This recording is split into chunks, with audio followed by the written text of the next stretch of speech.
Thank you. Good morning, everyone. It's a true pleasure to be with you here today, so much so that indeed I dreamt about this moment 80 times last night.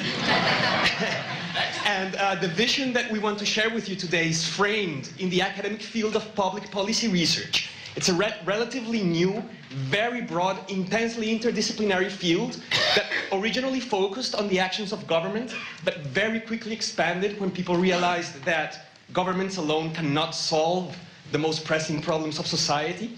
And the best way to understand what goes on in this field is by introducing a traditional character of this field.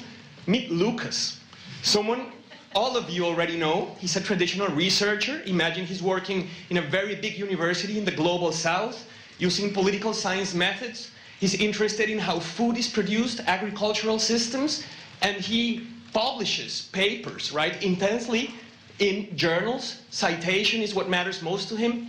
And in the process of writing these papers, he collects an enormous amount of research objects that, if we're lucky, stay in his hard drive.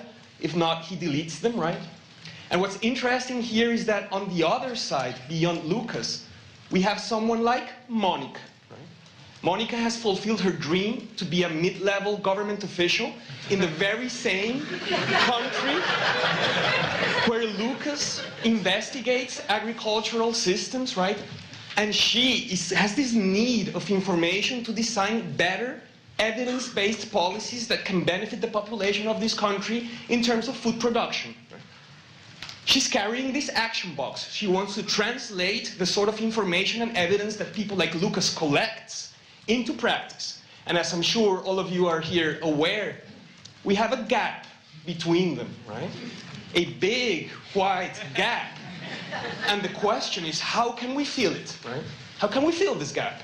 We think here that there are already existing tools out there that we are exploring and combining, right, in order to create user-centered research narratives that incorporate multimedia and interactivity to adapt to the needs and informational habits of people like Monica.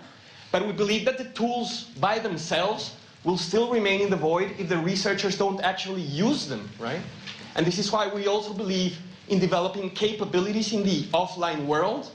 And we've carried out hands-on workshops already with researchers in policy in Sao Paulo and Berlin, inviting them to put themselves in the shoes of their big potential audiences and to discover how these tools that are already out there can help them reach the eyes and minds of people like Monica.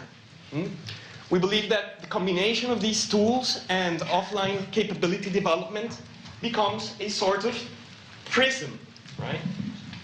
A nice prism that can translate the white light stemming from the knowledge creation process of people like Lucas into the sort of multicolored narratives that people like Monica can engage with and actually use in practice.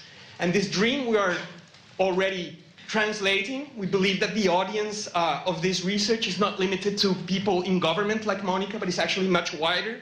It includes the academic peers of Lucas that might be in other disciplines, publishers that are interested in diffusing research in policy, journalists that are looking for content all the time, and common citizens that can use this information in their daily lives.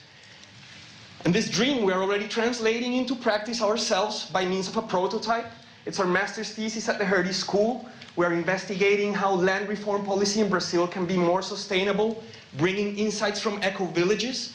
And we're following this qualitative approach, using qualitative data. We want to discuss this with you, because we believe the qualitative world has challenges that go beyond quantitative, the challenges of quantitative data approaches.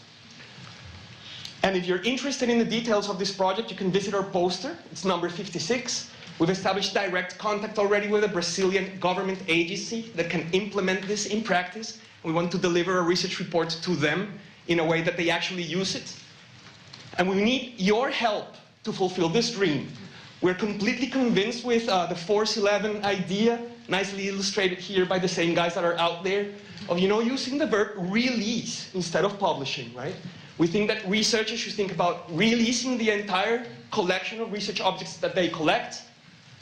And this is why we have created Onda Politica. You can visit us on the website, read there a story of the last workshop we carried out in Berlin. We have the mission of bridging this gap between researchers and practitioners in policy. And that being said, thank you very much for this opportunity. It's truly fantastic to be here with you. And that's it.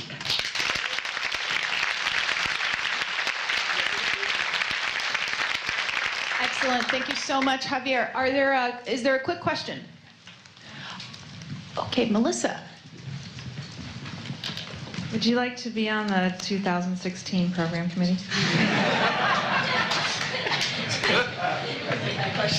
Absolutely. So beyond the 5 minutes, as you might already imagine, there are a lot of open questions and challenges that we're facing, and it's only via collaboration that we're going to make this happen. We're intensely in need of support. We want to bring this prototype out first, show the actual potential of these tools that already exist to bridge this gap, and we're pretty sure that we can only do this with your help. So it'll be a pleasure to be in Portland. Thank you very much, if that's the case.